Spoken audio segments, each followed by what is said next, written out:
Ya, baik. Terima kasih Prof. Komar. Terima kasih. Baiklah, kita kembali ke acara inti, yaitu menggali pemikiran Ibnu Al-Arabi, seorang pemikir yang pendapatnya makin diminati oleh kaum muda zaman sekarang, terutama kaum urban, yang membeli buku-bukunya, membacanya, dan tanpa dipaksa telah mengikuti jalan Ibnu Al-Arabi, yaitu jalan tasawuf. Ibnu Al-Arabi dilahirkan pada tanggal 14 Agustus 1165 di Andalusia, Spanyol. Dan pada usianya yang ke-8 bersama keluarganya ia pindah ke Sevilla atau Sevilla. Pada tahun 1198 ia pergi ke Fez, Maroko. Karena itu dia juga dikenal dengan Ibnu Al-Arabi di Metropolis, ya. Pendapat yang terkenal dengan kesatuan wujud atau oneness being dan al-insan al-kamil atau insan yang sempurna. Pemikiran-pemikiran Ibnu Al-Arabi ini setipe dengan pemikiran Jalaluddin Rumi. Karya-karya Jalaluddin Rumi pun mendapat tempat di hati masyarakat perkotaan, tidak hanya di timur, seperti di Nusantara, tetapi juga di barat. Ini fenomena yang menarik. Ketika kaum urban telah jatuh cinta pada pemikiran-pemikiran Ibnu Al-Arabi. Bagaimana pendapat Profesor Kausar atas fenomena ini? Silakan Prof. Kausar. Assalamualaikum. Silakan, Prof. Assalamualaikum warahmatullahi wabarakatuh. Waalaikumsalam warahmatullahi wabarakatuh. Jelas ya suara saya? Jelas. Jelas, Prof. Terima kasih atas kesempatan yang diberikan kepada saya.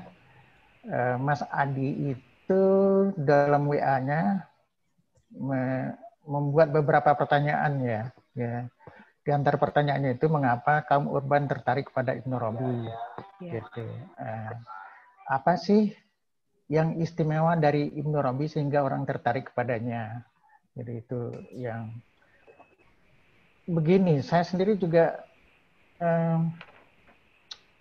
ada juga kalimat lain, misalnya minat kepada kajian tasawuf Ibnu Arabi itu meningkat tajam. Saya kira terlalu berlebihan itu. Jangan-jangan menurun sekarang. Karena menurut saya sih mulai pertengahan tahun 90-an itu mungkin bahkan dari luar negeri itu kelompok Besyara. Sekarang kelompok Besyara itu nggak begitu aktif lagi. Kemudian ada juga kelompok-kelompok yang lain. Mungkin menaiknya itu mungkin sampai pertengahan atau sampai 2010 atau sebelumnya gitu. Mungkin ya nggak benar gitu mungkin karena nggak ada penelitian ya. Kalau disebut di perkotaan, dari dulu di perkotaan gitu. Jadi Ibnu Arabi itu kan tinggal sebelum haid itu kayak yang lama itu di Damaskus. Kalau Rumi itu di Konya. Jadi di kota nggak pernah kita temukan dalam bacaan bahwa para sufi itu tinggal di desa gitu. Seperti Junaid al-Baghdadi itu tinggalnya di Baghdad. Jadi di kota semua. Mengapa sih di kota? Mungkin di kota itu fasilitasnya lebih bagus dan mobilitasnya lebih tinggi, terus komunikasi lebih mudah. Jadi saya sendiri nggak merasa orang kota, merasa orang desa, tapi yang pindah ke kota gitu. Kemudian kalau diajukan pertanyaan mengapa sih orang tertarik kepada Ibnu Arabi, itu jawabnya subjektif ya, pasti ya, subjektif. Okay. Jadi saya pernah dikirimi surat oleh teman dari Besyara School tahun 97, udah lama itu. Dia berkirim surat kepada saya tentang bagaimana sih dia tertarik pada Ibnu Arabi dan kemudian mengaguminya. Dan hidupnya berubah gara-gara membaca karya Ibnu Arabi. Jadi dalam bahasa Inggrisnya begini nih. Alisong, namanya Alisong. I speak as one whose life was transformed when I came into contact with his works. Ya kalau diterjemahkan secara harfiah, saya berbicara kepada saya nih dalam surat itu sebagai orang yang hidupnya berubah ketika menyentuh karya-karyanya. Di situ Ibn Arabi. Kalau diterjemahkan secara bebas mungkin begini, hidup saya telah berubah ketika membaca karya-karya Ibn Arabi. Itu orang Barat, orang Inggris. Suaminya keturunan Siprus. Dua-duanya tertarik dan pernah jadi supervisor saya ketika saya mengikuti kursus ekstensif ya. Itu diberi judul Extensive Esoteric Education gitu. Esoteric Education itu di Beshara itu di Scotland. Dan saya mungkin nggak akan bicara banyak tentang hal ini ya. Mungkin orang tertarik macam-macam. Mungkin semula tidak tertarik, tapi kemudian tertarik gitu. Seperti Yunasril Ali gitu. Dia dulu pernah mengkritik Ibn Arabi, tapi kemudian setelah nulis disertasi justru berbalik mencintai Ibn Arabi gitu. Kemudian yang kalau pertanyaan apa sih keistimewaan Ibn Arabi? Begini. Keistimewaan Ibnu Al-Arabi. Di antara para mistikus besar dalam sejarah dunia, mungkin Ibn Arabi salah satu yang paling terkemuka. Saya bilang salah satu. Ya, pengaruhnya itu luar biasa di dunia Islam. Khususnya di dunia Syiah, di Persia dan di Turki. Ke Indonesia juga pengaruhnya besar. Semua ulama Nusantara, terutama yang hidup abad ke-17 dan 18 itu dipengaruhi Ibn Arabi. Mulai dari Hamzah Pansori, Sumatrani, Yusuf Al-Makassari, Abdus Somad Al-Palembani, ya. Ya, Al-Palembani, termasuk Al-Fatohi, Nafis Al-Banjari. Jadi hampir semua. Nggak usah saya sebutkan semuanya. Waktu kan terbatas gitu. Yeah. Yang menarik lagi bagi saya adalah bahwa semua konsep filosofis kunci yang berkembang dalam sejarah tasawuf itu berasal dari Ibn Arabi. Sekali lagi, semua konsep filosofis kunci. Ya. Ibn Arabi, Toshiko Zutsu menyebutnya key philosophical concept gitu. Itu berasal dari Ibn Arabi. Misalnya tentang wahdatul wujud, al-insan al-kamil, al-haqiqah al-muhammadiyah, hakikat Muhammad, kemudian tajalli, teofani ya, kemudian al-a'yan sabitah. Nggak ada yang baru. Jadi kalaupun sekarang ada perubahan-perubahan itu kecil, enggak. Jadi jelas mengikuti Ibn Arabi. Nggak ada yang baru. Jadi itu.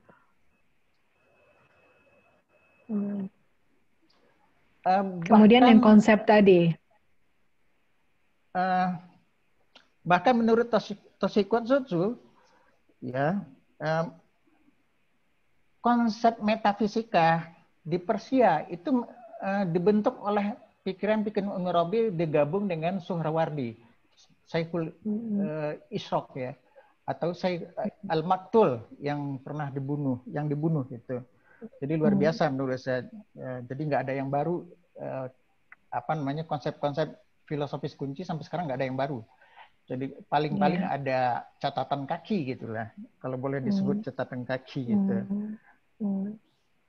Mungkin yang ketiga ajaran pokok ya. Saya nggak tahu nih berapa menit saya diberi waktu. Jadi silakan masih panjang, saya beri 15 menit lagi. Silakan. Ya. Tadi kan sudah disebutkan wahdatul wujud. Ajaran Ibn Arabi yang paling terkenal adalah wahdatul wujud. Jadi kesatuan wujud itu ajaran wahdatul wujud ini terkait dengan semua konsep kunci lain, apa itu tajalli, al-insan al-kamil, al-haqiqah al-muhammadiyah, atau tasawuf itu sendiri nggak bisa dilepaskan dari wahdatul wujud gitu. Di Nusantara, Kalau saya sebut Nusantara itu tidak hanya Indonesia sekarang ya, tetapi termasuk juga Malaysia, Patani, Malaysia, ya, termasuk Thailand Borneo, Selatan, termasuk juga Thailand Selatan Filipina atau Selatan. Patani. Jadi Ya. Fatoni itu dari Betul. Patani ya. Jadi itu semua paham yang disebut wujudiyah. Jadi di sini istilahnya yang lebih terkenal di kalangan para ulama sufi Nusantara itu wujudiyah. Jadi ajaran wahdatul wujud menegaskan bahwa tidak ada sesuatu pun dalam wujud kecuali Tuhan, Al-Haq. Jadi, kenapa sih disebut Al-Haq? Saya juga, jadi Al-Haq itu kebenaran. Jadi huruf besar ya, truth. Kemudian sering juga diterjemahkan dengan reality, the reality. R-nya juga besar. Kemudian juga the real. Mungkin yang lebih tepat tuh real. The real itu terjemahan dari William Chittick. Karena yang real ada itu ya Tuhan. Selain dari Tuhan tidak real. Lawan dari real adalah unreal. Jadi yang benar itu yang real. Jadi kebenaran. Jadi itu. Jadi satu-satunya yang ada adalah Al-Haq. Yang real itu.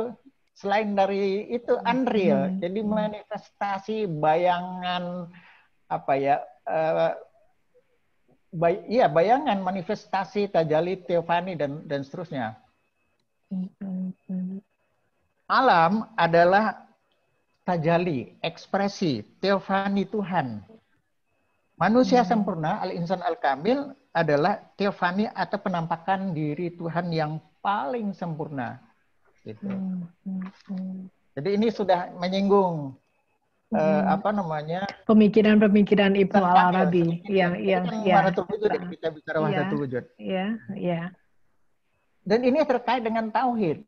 Jadi ini kaitannya banyak nih. Syekh Hussein Nasr pernah mengatakan bahwa wahdatul wujud itu sebagai doktrin sentral dalam pemikiran Ibnu Arabi itu adalah konsekuensi langsung dari syahadat. Syahadat yang pertama. Itu bahasa Inggrisnya the direct consequence of syahadah, yaitu la ilaha illallah. La ilaha illallah itu kan tidak ada Tuhan selain Allah. Maksudnya tidak ada wujud selain dari Allah, tidak ada yang real selain dari Allah. Kalau ada dua wujud itu berarti tauhidnya mungkin dianggap belum setinggi ini. Ini dianggap tauhid yang paling tinggi itu. Ibnu Arabi mengatakan bahwa berakhlak dengan akhlak Allah adalah tasawuf. Ini udah masuk nih ke dalam tasawuf. Karena wahdatul wujud, insan kamil, konsep yang dua ini tidak terlepas dari definisi tasawuf atau pengertian tasawuf. Apa sih yang dimaksud dengan tasawuf? Ibnu Arabi dalam Al-Futuhat Makkiyah mengatakan bahwa tasawuf adalah at-takhalluqu bi akhlaqillah, berakhlak dengan akhlak Allah. Berakhlak dengan akhlak Allah itu berarti berakhlak dengan nama-nama Allah, sifat-sifat Allah. Dan orang yang berakhlak dengan akhlak Allah, dengan nama-nama Allah, sifat-sifat Allah adalah insan kamil, manusia sempurna, gitu. Jadi terkait kan wahdatul wujud, tasawuf, tajalli, insan kamil. Jadi saling terkait itu. Bagi Ibnu Arabi, tasawuf identik dengan berakhlak dengan akhlak Allah. Berakhlak dengan akhlak Allah adalah proses yang harus dilalui oleh siapapun bila ia ingin menjadi manusia sempurna, insan kamil tadi. Berakhlak dengan akhlak Allah tidak berarti meniru secara aktif nama-nama dan sifat-sifat Allah. Kenapa?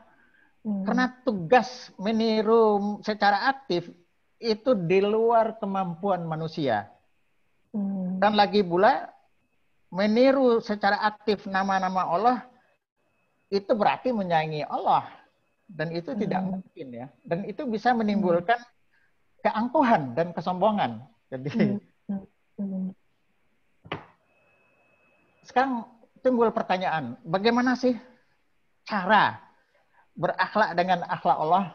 Nah ini supaya jadi manusia sempurna, Caranya adalah menafikan sifat-sifat kita sendiri dan menegaskan sifat-sifat Allah, menegaskan wujud Allah,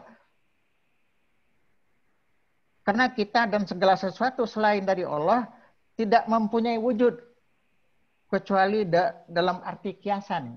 Jadi wujud kita ini sebenarnya, kalaupun kata wujud digunakan untuk kita, untuk alam, itu hanya dalam arti kiasan. Maka Ibnu Rabi sering menggunakan kata al-wujud al-musta'ar, wujud pinjaman gitu. Wujud pinjaman ya. Ya, satu-satunya wujud atau tepatnya wujud hakiki itu adalah al-haq tadi, Allah, Tuhan. Ketika menafikan dirinya, ketika manusia menafikan wujudnya, wujudnya sendiri, ia kembali kepada sifat aslinya, yaitu ketiadaan, al-adam. Tetapi pada waktu yang sama, ia berada dalam keadaan yang disebut dengan ketentraman abadi. Itu bahasa Arabnya rahatul abad. Jadi, saya kembali kepada berakhlak dengan akhlak Allah. Jadi berakhlak dengan akhlak Allah, taqalluqu bi akhlaqillah, itu adalah jalan menuju Tuhan yang harus dilakukan dengan meninggalkan diri. Jadi pintu masuk untuk berakhlak dengan akhlak Allah itu adalah meninggalkan diri. Ya, jadi ini menarik bagi saya. Sendiri tadi ya. Ibnu Rabi itu mengisahkan pengalaman spiritual Abu Yazid, jadi Al-Bistami. Abu Yazid Al-Bistami ini sering dikutip oleh Ibnu Rabi karena Abu Yazid ini adalah wali kekasih Allah dan dia belajar langsung dari Tuhan, bukan dari ustadz, bukan dari ulama. Jadi dia mengisahkan begini nih. Ibnu Rabi mengisahkan pengalaman spiritual Abu Yazid Al-Bistami mencari cara mendekatkan diri kepada Allah. Gimana sih cara mendekatkan diri kepada Allah? Saya bacakan terjemahannya. Jadi pada suatu hari, gitu, Abu Yazid berkata kepada Robnya. Jadi bahasa Arabnya itu waqala Abu Yazid fi yaumin akhar, ya, pada hari yang lain gitu.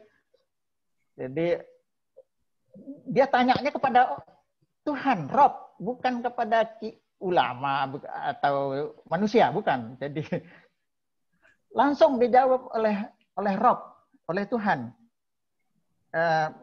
Faqala lahu al-haq utruk nafsaka wa ta'al. Tinggalkan dirimu dan datanglah kepadaku. Itu Tuhan yang menjawab. Jadi kalau kita ingin dekat kepada Tuhan, ingin berakhlak dengan akhlak Allah, nafikan, tiadakan diri kita, baru kita bisa berakhlak dengan akhlak Allah. Berakhlak dengan akhlak Allah dengan tujuan mendekatkan diri kepada Tuhan harus dimulai dengan meninggalkan diri. Meninggalkan diri adalah langkah awal berakhlak dengan akhlak Allah. Berakhlak dengan akhlak Allah adalah tasawuf. Jadi ini tasawuf. Dan akhlak Allah adalah Al-Quran. Jadi Ibnu Rabi pernah menyebutkan akhlakullah itu Al-Quran sifatullah. Jadi berakhlak dengan akhlak Allah itu sama dengan berakhlak dengan Al-Quran. Dan akhlak Nabi Muhammad itu adalah Al-Quran. Jadi antara tasawuf dengan Al-Quran nggak bisa dipisahkan. Tidak ada tasawuf tanpa Al-Quran. Jadi keseluruhan tasawuf itu Quran. Jadi, dan itu sudah dicontohkan atau diteladankan oleh Nabi kita Muhammad SAW. Tampaknya inilah tingkat tertinggi yang dapat dicapai oleh manusia dalam perjalanannya menuju Tuhan. Sedikit orang yang mencapai tingkat ini, melampaui diri secara keseluruhan. Di sini tidak ada lagi ego atau diri. Yang tersisa adalah kesatuan dengan Tuhan. Yang tersisa adalah Allah.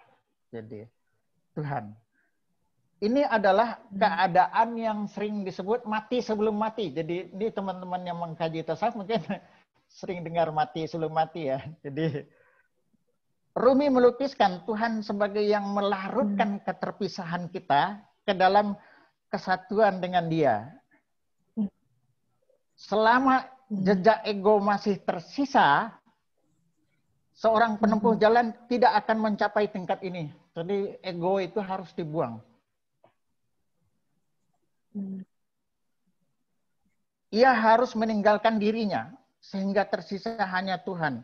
Itulah jalan cinta menuju Tuhan. Wah, ini kita masuk ke cinta nih. Jadi orang seperti ini adalah kekasih, menjadi kekasih Tuhan jadinya, dan Tuhan juga kekasihnya.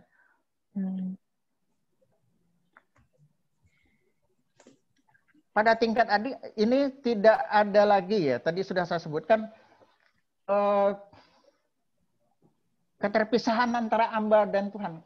Jadi itu menyatu. Tidak ada lagi jarak antara diri manusia dengan sang hamba, dengan kekasih Tuhan, dengan Tuhan. Karena dirinya telah larut ke dalam Tuhan. Bagai garam yang larut di dalam lautan. Coba bayangkan, kalaulah garam kita lemparkan ke dalam laut, hancur, hilang. Yang ada itu hanya lautan. Saya akan teruskan, ini terkait dengan apa yang disebut syariah, tariqah, hakikah, dan ma'rifah. Jadi Ibnu Arabi memandang bahwa tasawuf dalam arti yang sebenarnya harus mencakup 4.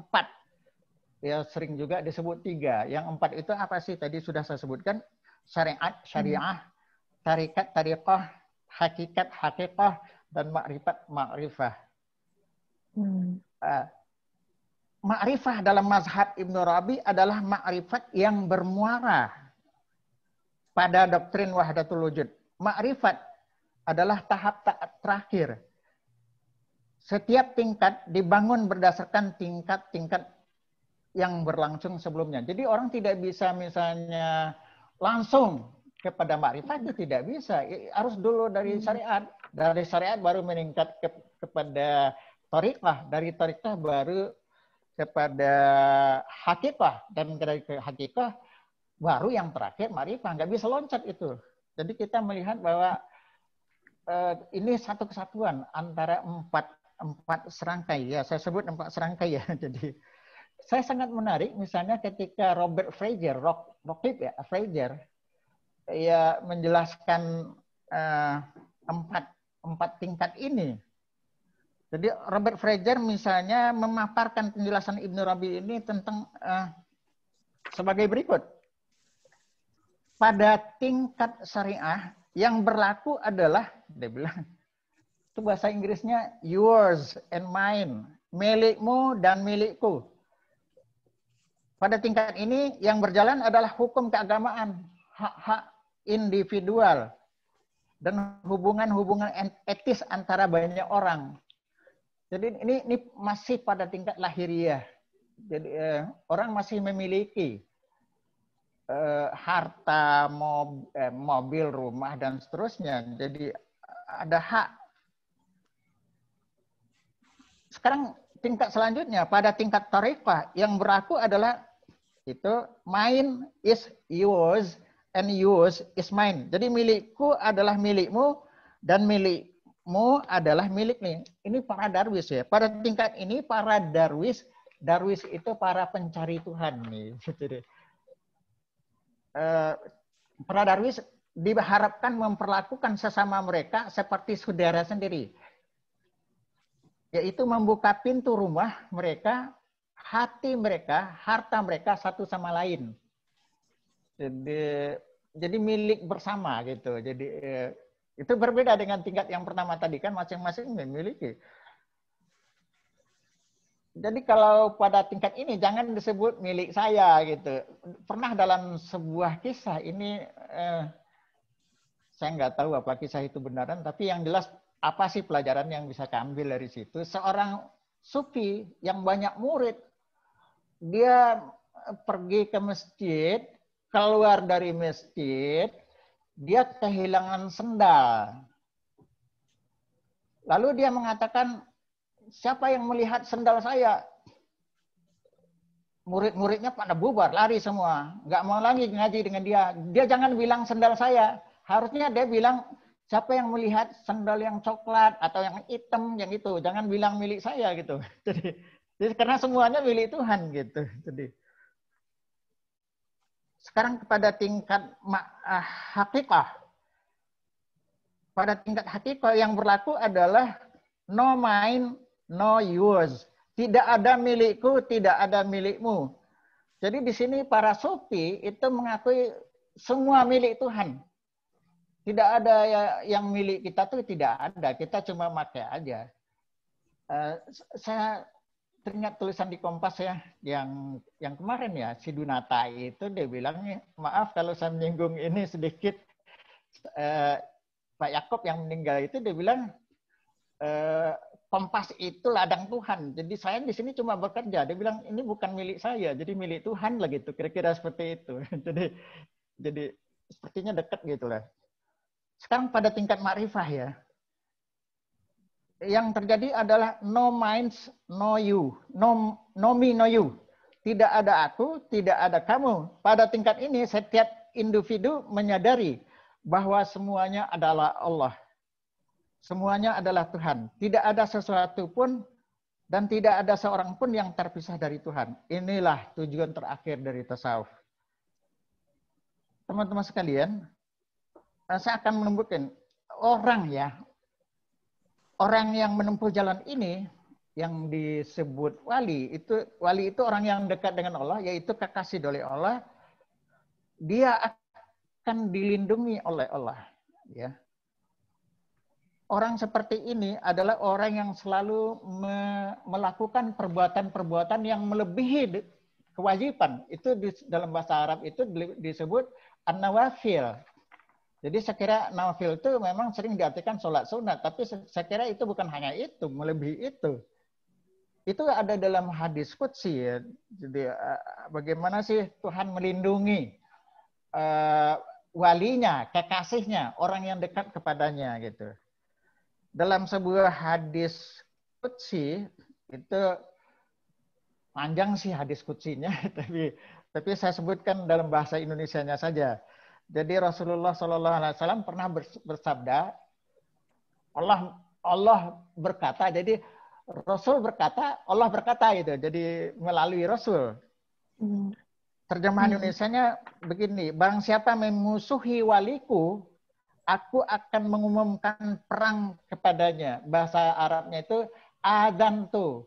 Aku mengumumkan adzantu bil harbi gitu. Jadi yang mengumumkan perang itu kepada orang yang memusuhi wali Allah itu Tuhan sendiri yang mengumumkan perang. Bukan mengizinkan perang tetapi memerangi. Jadi dalam bahasa Arab itu adzana berbeda dengan azina.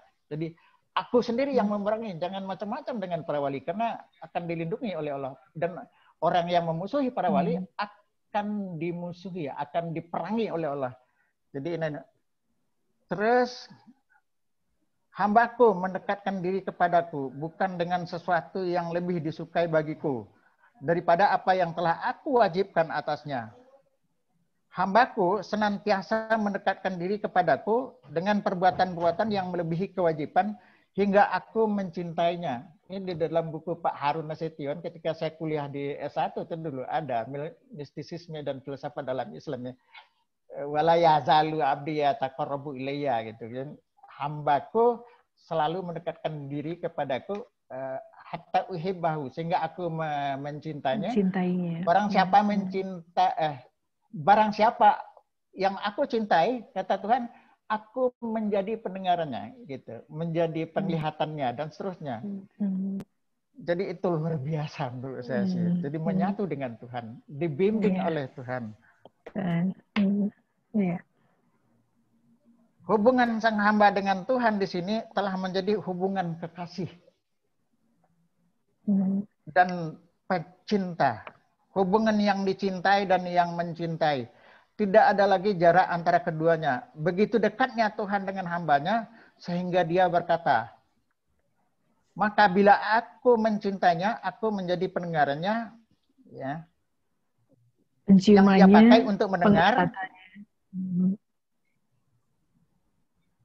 Ya, Penglihatannya yang ia pakai untuk melihat, tangannya yang ia pakai untuk memegang, dan kakinya yang ia pakai untuk berjalan. Jadi ini luar biasa. Ya, itu Saya kira luar biasa, semua indah orang. sekali. Tapi untuk sampai ke tingkat itu kan hanya sedikit orang ya, mungkin para nabi, perlu, para wali, gitu. Ya. Di sini Allah adalah segalanya. Sang hamba dan segala sesuatu selain Dia adalah ketiadaan. Tadi disebut Adam ya, ketiadaan. Tuhan tidak ada wujud selain Tuhan. Ini kembali ke wahdatul wujud tadi. Karena yang tidak ada perbuatan selain perbuatan Tuhan. Jadi ini kan Ibnu Rabi itu sering mengutip Al-Quran yang terkait dengan ketika perang Badar Nabi Muhammad melempar, padahal dia bukan melempar, yang melempar itu Tuhan gitu. Wa ma romaita id romaita walakinnallaha roma. Jadi ini terkait ini. Jadi ada di dalam Quran sebenarnya. Jadi kalau yang melempar itu kelihatannya Nabi Muhammad, padahal sebenarnya yang melempar itu Tuhan gitu, atau digerakkan oleh Tuhan. Jadi ya, saya kira ayat ini sangat populer. Jadi tapi tentu tafsir Ibnu Rabi atau para sufi itu berbeda dengan tafsir para ulama yang lain. Kalau menyatu itu menyatu kehendak gitu. Tapi itu pun mungkin tidak sampai seperti ini gitu. Salah satu sisi lain pengalaman sufi adalah bahwa para sufi menekankan tidak hanya hubungan harmonis dengan Allah, tetapi juga sesama manusia. Ya, hubungan harmonis ini disadari oleh pengalaman bahwa Tuhan hadir dalam segala sesuatu. Jadi kemanapun kita menghadap, di situ ada Tuhan. Jadi kan ayat Quran itu sangat terkenal sekira fa'ina ma tu'allu fathamma wajhullah gitu kan. Iya, betul. Iya, Prof. Betul, Prof. Iya, Prof. Sebentar kita akan kita dengar dahulu tanggapan dari Bu Safa, ya, Prof. Ya, untuk menanggapi ya. Oh iya, bagus. Kita jadi diskusinya jadi bisa berdiskusi lebih banyak. Ini sudah saya pendekkan sebenarnya. Iya, memang Prof, saya lihat memang menarik sekali, tapi sebenarnya tadi dari ketika Prof Kausar sampaikan tentang bahwa seseorang insan kamil itu pendengarannya, penglihatannya itu akhirnya representasi dari Allah, maka dari Tuhan, itu sungguh-sungguh sebuah kalimat yang indah gitu ya. Saya persilakan pada Bu Safa. Sebentar ya, Prof. Ya, Bu Safa, saya persilakan. Oh, terima kasih. Saya kira Mas Komar dulu. Iya, aku pendengar aja, Pak. Waduh, ini guru-guru saya ini. Mas Komar, Pak Kausar itu guru-guru saya. Saya hanya muridnya saja. Oke, terima kasih Mbak moderator. Pertama saya tadi persoalan mengapa orang tertarik kepada Ibn Arabi, tentu saja kita mungkin pertama harus bikin penelitian gitu ya. Saya tidak tahu kenapa itu, tetapi saya kira sebelum bicara ke sana, menurut saya ini, saya boleh mungkin agar lebih jelas, boleh nggak saya share screen? Ya, silakan Bu Safa. Di situ host disabled attended screen sharing. Saya tidak boleh share screen rupanya. Bagaimana itu caranya? Ya, mohon ini mohon dari host bisa tidak mengizinkan Bu Safa untuk sharing screen. Mas Jerry ya. Prof Kausar tadi memang Prof Kausar sangat menarik ya. Jadi tadi bicara tentang bagaimana Prof Ibnu Arabi itu mengutip kejadian dengan Abu Yazid itu ya. Jadi yang Abu Yazid ini ternyata dapat berkomunikasi dengan Tuhan tuh ya, Prof ya.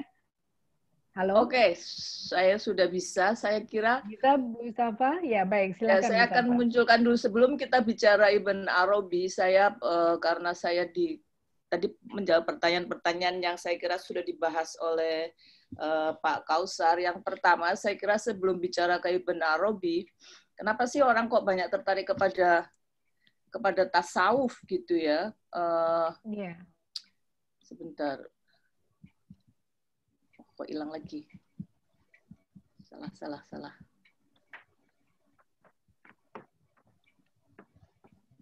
Kenapa orang tertarik kepada tasawuf itu saya kira sebelum atau kepada Ibn Arabi sebelum ke Ibn Arabi sudah muncul belum ya? Belum muncul Bu Safa. Oh, malah hilang.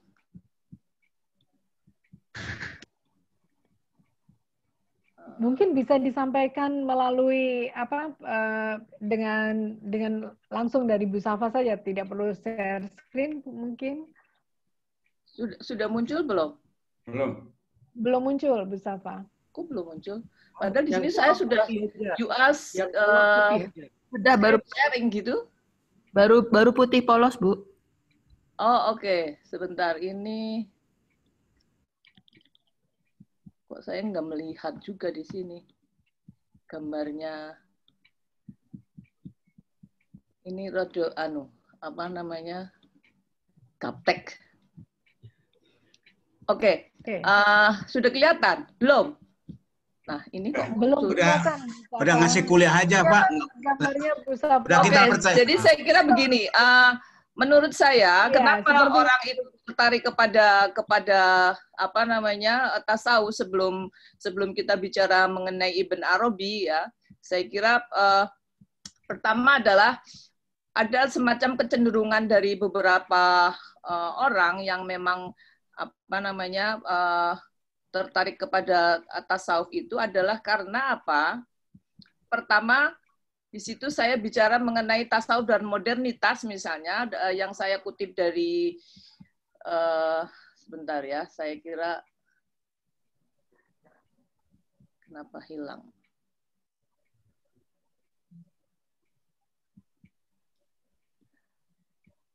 Atau Bu Safa, atau saya sementara Bu Safa mempersiapkan diri, mungkin Prof. Komar dulu. Nah, sudah. Jadi saya kira di sini adalah misalnya begini, mungkin daripada nggak usah share aja.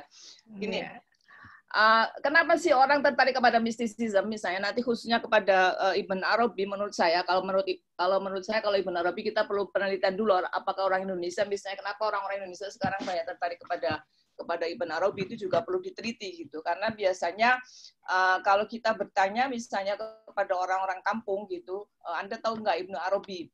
Biasanya mereka akan menjawab, wah itu sesat atau ini gitu. Mereka sebetulnya tanpa sadar bahwa mereka sudah mengamalkan ajaran Ibn Arabi gitu ya. Kalau saya mengatakan Pancasila itu sebetulnya adalah ajaran Ibn Arabi yang dimasukkan kepada persoalan dalam dunia politik, itu sebetulnya di situ bagaimana mengenai keanekaragaman agama dan bagaimana agama-agama lain itu digambarkan. Tetapi sebelum ke sana ada seorang tokoh namanya Don Kupit itu di dalam bukunya mengenai mysticism and modernity, dia bilang kenapa sih